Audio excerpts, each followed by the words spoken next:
Okay, welcome back to day 2, and so far it's a 3-part series on putting these sets of clubs together.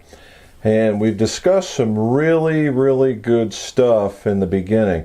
Talked about frequency matching, we talked about swing weighting, we talked about the different aspects of shafts and the heads, and now we're into the finishing up. That was the assembly part.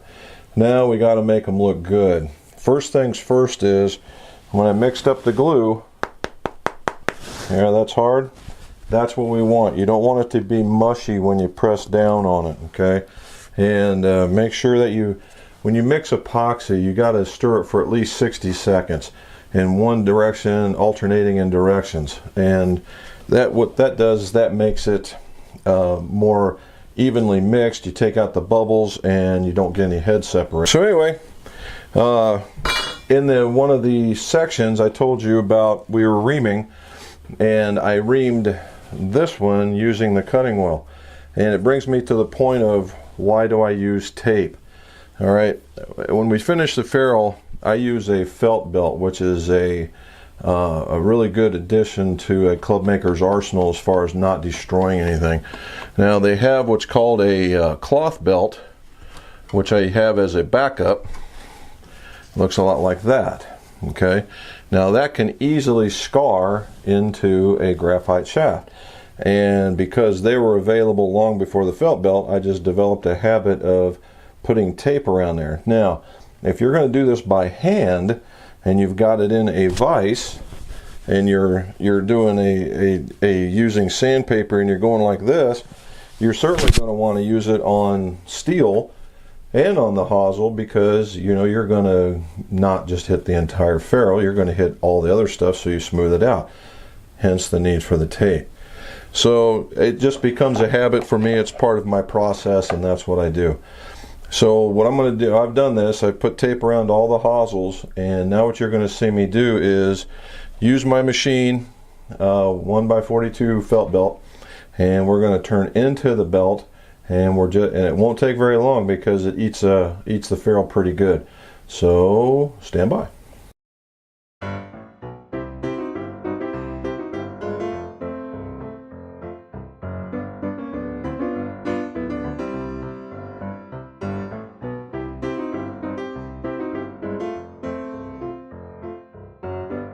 Okay, what you saw me doing is every time I was doing this, I was just checking to make sure that the ferrule was nice and even with the hosel. That's the true sign of a well done ferrule. Now you can tell a club maker when he goes into any shop or any other club maker shop, because that's the first thing they go for, is they'll start doing like this, and it's a kind of a quality check of work. It's kind of funny, it's kind of a dead giveaway who you are when you walk into a shop. So we're going to take some acetone and we're going to shine up these ferrules, and then we're going to go to a glanze watch. So stay tuned. Alright, so what I've done is I've taken the tape off of all these, and you go into what I call the club maker's friend, acetone and 2-inch squares, and you just saw that stuff dripping off there. We would call that liberally applying the acetone, and the reason why is it makes it easier to go through and correct some of the edges that you put into it while you were turning the ferrule. And you just go in a 90-degree, there it is. You go into a 90 degrees from where you were turning it beforehand, and it tends to take it all off. And what it does, it also removes the lines that we had on the back.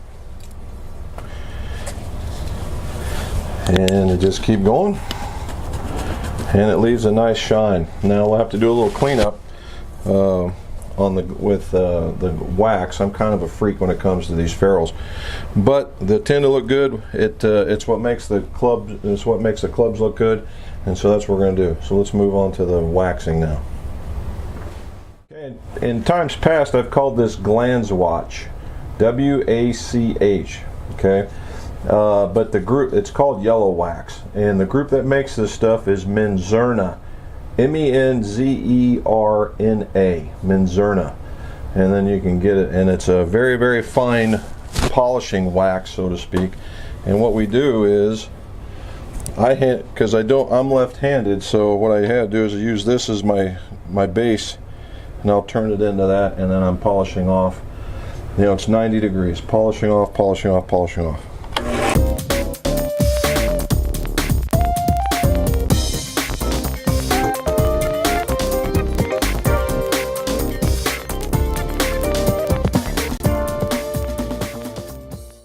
Now the question could be is, why do I take so much time at this? Well, you know, if I'm a manufacturer such as Wilson, you know, this is a time-consuming effort, and it just adds to the cost of the club. So I would be looking for, if I was them, a ferrule that fit on there automatically that I didn't have to mess with, because it already comes with a pretty decent shine on it. However, this is a custom build, and when you do the custom build, number one, I don't get Wilson ferrules, and number two is I want to make sure that it's a precise fit. So that's what we do, and we wipe it down, and there you are. And that's what that's for. So you can, you know, and what I do is, you say, well, why do I keep doing all that with the wax? Well, it's just like your car. Your car comes with a level of protection on it, right? With the poly and all that other stuff, and you go, well, why do I need to wax it? Well, it's to prevent any further extra damage from happening, and that's why I put on the wax on this. It kind of gives it that hard shell. And does it stay there forever? No, but when you clean your clubs, if you clean your clubs and you put wax on it, it reestablishes that level of protection. All right, so now we're going to measure them and we're going to grip them. Now that we have the ferrules completed, they've been all shined, ready to rock and roll. Now it's time for the grip. And what we like doing is, we've got the grip tape on. There's two different methods of putting grip tape on. You can either use the 2-inch method like I have, and you lay it down, you wrap it around, make it nice and smooth, or you can use the 3/4-inch tape and you do a spiral. It's a little more labor intensive using the spiral, and the only group that I know of that's doing it right now is Ping. And if you get, you know, you can, once you know how to do the technique, you can actually get pretty fast at it. But it's just a different way of doing something, and this is more universally accepted, a little bit easier to deal with. Now, what do you need for gripping? Well, you need a vise. All right, yeah, you'll see some guys, oh, you don't need a vise, you can just shove it on the ground. You go, well, yeah, you can be successful 1 or 2 times, but I guarantee somewhere along the line you're going to break a shaft. So put it in a vise. Now this is a speed clamp just because we do a lot of grips. There are air-driven grips or air-driven clamps, which are really great, but just for what we do here, the speed clamp. Now they make a rubber clamp, looks like that. Okay, looks like that, and it fits right in the vise. It's a little slower, but if you're doing it at home, that's a very inexpensive way of doing it. But you need the vise. So we got our tape on. We've got our. Don't be afraid to use enough solvent. And go up and down there, get everything nice and wet. And then you align it. Everything nice and aligned to the bottom of the club. Seat it. Take one more look. Good to go. What I like doing is I just like wiping down the grip one more time and done. So that's what we're going to do. We're going to do it each time like that, and we'll just speed it right along.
grip size matches the butt size of the shaft, then it's going to be the right size for the grip. So if it's a standard size grip and it's a 600 to 600, then you're going to get a standard grip. Same thing for mid-size. Now if you have a 600 standard and you go to a 610 shaft, it's going to be slightly bigger. And you want to make steps when it goes from steps from the standard to the next, it's in 0.015. So you need just something a little bit more, maybe just like one extra roll of tape, depending on the tape size. And that's the reason why you see two different sizes here. This is my build-up tape and this is my grip tape, because they're different thicknesses. So this gets me the standard grip, or the build-ups that I need. Instead of adding 3 and 4 layers of tape, I just have to put the 1s and the 2s and the 4s. So that's all part of the gripping. So now I'm going to wash my hands. We're going to wipe down the clubs, put the stickers on them, then we're going to do some lofts and lies. Okay, so here we are in the loft and lie. I use the Mitchell steel club machine. Now, from a golf design perspective, this is not the thing to do your actual loft and lies. You want to do it on a club gauge. However, Mitchell says they're good to about 1/4 of a degree, and so far I have a club gauge as well, and I measure them back and forth, and so far I've been pretty good. So I have a full trust in this machine, so when we want to get a lie angle that's proper, then that's what we do. Now when I do hybrids and I do drivers and whatnot, I will put them, obviously this doesn't, you put it into where the loft is on the hybrid or the ferrule or the driver, but sometimes manufacturing tolerances are not really as good, and that's when we put them on the gauge to see what the actual loft is, and then I can set it in the machine and do whatever it is I need to do. So I got help from the peanut gallery, and we're going to do some lofts and some lies, and we'll most likely speed this one up too.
Okay, that's loft and lies, and a lot of them really weren't that far off, but the clubs normally go a little bit flatter, and in this case I really had to work over about 3 out of the clubs. So back into the shop we go. We're going to do the final specs and the cleanup, and we're done. Okay, so while I'm doing this, every repair job that we do, every build that we do, it always gets a coat of wax, and it's nothing special. It's just turtle wax, hard shell coated, and you know, I guess the hard shell just resonates with me with the fact that you know, you're digging through the dirt, you're you know, banging around in a bag, and so it just makes me feel like you know, it's just one of those little extra things that we like to do. Now, I do not coat the face because it's against the rules. They don't like you put any foreign substance on the face. Now, I am sure that if you were to say, hey, I put it on, but yet I wiped it off, that it would be okay, but why press it? And So I just leave that part alone. Now if I was you guys and you were doing it, I would put it on there and wipe it off and let somebody tell you different, because in fact you are wiping it off. So, and you're protecting the face, which is exactly what you want to do in order for it to last you a lot longer. I just did a real quick swing weight test just to make sure, because we talked about it being for consistency, and you know, we knew it was going to be light because of the bigger grips that were on there, and they came out at C8, C9. I give myself at least one because of the, you know, you get variances. So one swing weight, C8, C9. So, and here's where we start. So let's look at that. There we go. Pitching wedge. We got our ferrules done. We got our KBS shaft now. How about that? And our Golf Pride grip. So the build, I thought the build went really well. The weights were close. I only had to weight 2 heads. The shafts were dead on. The grips were dead on. And when I went for the frequency, I didn't have. Every once in a while, you get an outlier for some reason, and I didn't. So that was a good thing. And so now it's just a matter of getting them cleaned up, finishing the spec sheet for our customer. And when he comes in, we'll let him hit it and make our final adjustments. And hopefully we got another nice set for him. So here we are with the 7. Okay, Wilson, hopefully I did you proud. You too, KBS. Looks pretty good, I think. And Golf Pride. So if you got any questions about this, put them in the comment section below. And if you like what you saw, subscribe, because we're going to be doing more, and there's more reviews. We're taking a trip to the PGA show, so you'll be seeing some stuff about that, but that's not until January. So we got a lot of things coming up. So if you want to learn more, subscribe. And if you like this one, like it below. And as usual, let's see your scores. Go low.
And there it is.